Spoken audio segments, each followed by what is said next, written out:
Hey, this is a New Year's message to everyone who wants to live a little bit healthier, happier, and better in this coming year.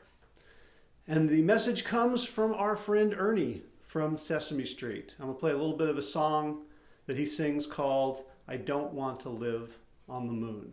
Before I sing it though, I would love it if you would like this video and subscribe to this channel. Thanks.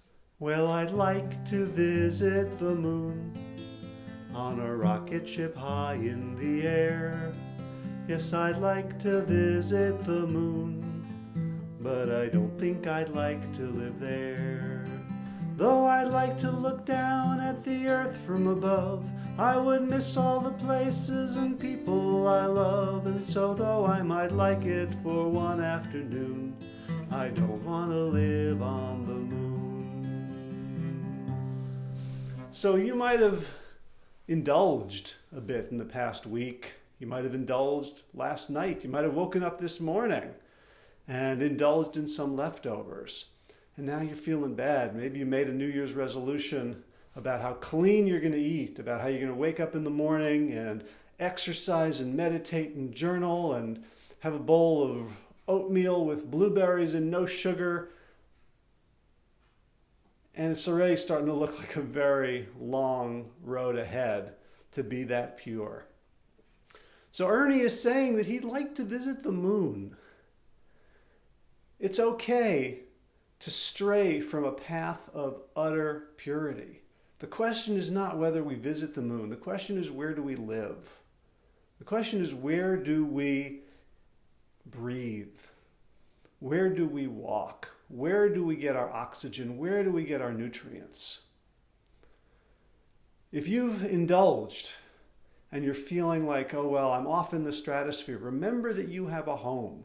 You have a home on this earth as an earthling, eating earthling food, eating the things that grow on the earth, that grow in the earth, that rise up from the earth and drop their bounty into our hands, into our laps.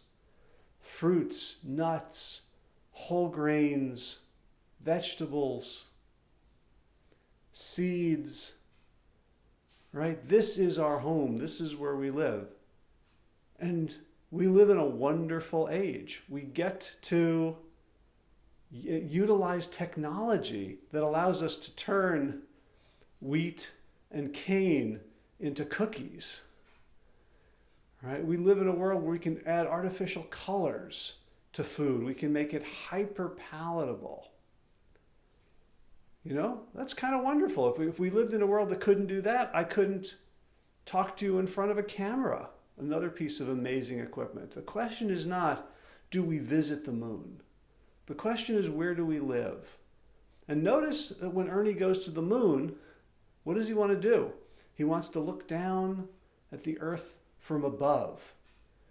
So taking that trip to having some indulgence, to getting off your diet, to taking a week off from your activity, the purpose of it is to gaze at the ordinary days of your life with appreciation.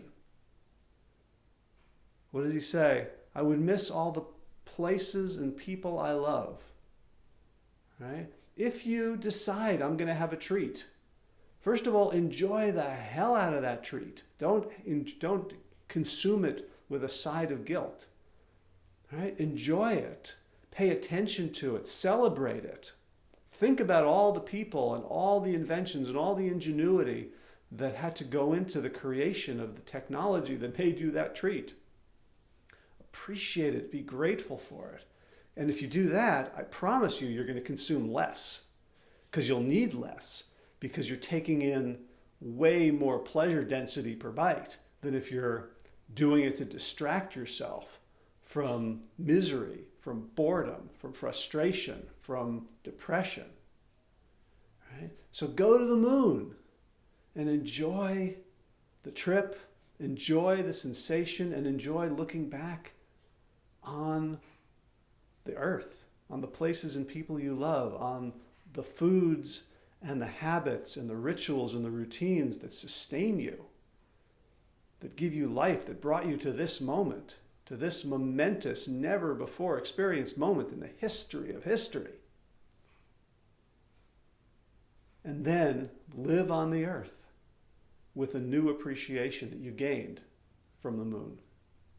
Thanks for watching. Have a great day. Have a great year.